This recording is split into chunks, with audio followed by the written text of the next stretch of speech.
Welcome, and thank you for visiting the American Atheists website.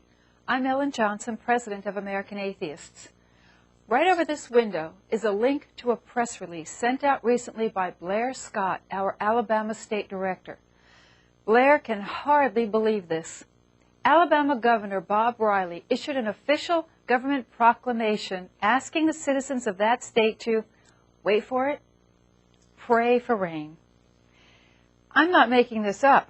News of the governor's latest rain initiative was in the national media. It even made its way into some European newspapers.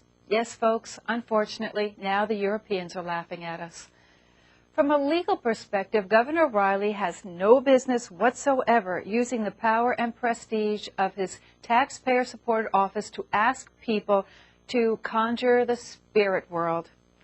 His proclamation uses language from the Judeo-Christian Bible that beseeches the Christian God to bring moisture to Alabama.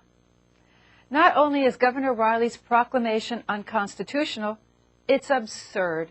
Even if a Judeo-Christian God really did exist, which it doesn't, why does it need to be reminded that its human creations in Alabama are running short on water? If this deity has control over the weather, why does it dump too much water in some areas and not enough in others? If it feels it is not being worshipped enough, does it then inflict natural calamities to remind people to pray? I guess so. Maybe the problem is that praying is outdated.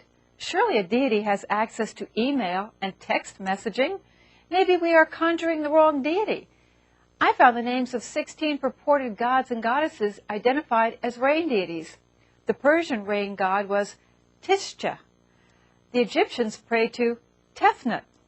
On Easter Island, the rain god was known as Hero. The Greeks identified rainy weather with Ganymede, and the Chinese invoked Yutsu. If only deities would get with our modern world and set up websites so we could all know how and when to contact them. And what are their hours? Honestly, that would help. Just think of all the times when gods were summoned for help, but it was after business hours. There's the tsunamis. Then there was TWA Flight 800, which plunged into the Atlantic Ocean. Oh, and there's the Holocaust and Darfur, right? The governor's plea to a Christian rain god is quite serious, however, and remember that Alabama is a state with serious problems when it comes to obeying the constitutional separation of government and religion. The former state Supreme Court Justice Roy Moore had a 2-ton monument of the Ten Commandments displayed in the Alabama Judicial Building. There have been legal suits filed over prayer bullying in the state public schools. There have also been problems where atheists and even some religious folks have been the victims of harassment and violence when they have spoken out against these sorts of practices. Rain will come to Alabama sooner or later, and the believers will thank their God for answering their prayers. But right now, they're being ignored. And eventually there will be a flood, and someone will be killed. Who will be responsible then? Did people pray too much? Did God overestimate how much rain was needed?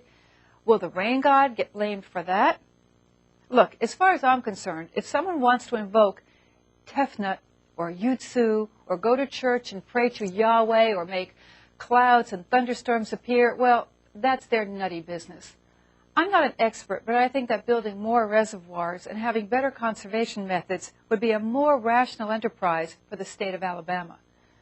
In the end, Governor Riley should stop insulting the citizens of Alabama and stop playing to the lowest common denominator. Being an intelligent and enlightened 21st century civic leader isn't a bad thing, and we should stop acting like it is.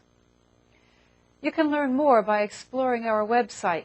Click on the link buttons on the left for all sorts of information about atheism and American Atheists. Visit our shopping section for our many books, bumper stickers, new Atheist Bling pin, as well as our monthly magazine. And if you agree with what we have to say, why not join American Atheists today?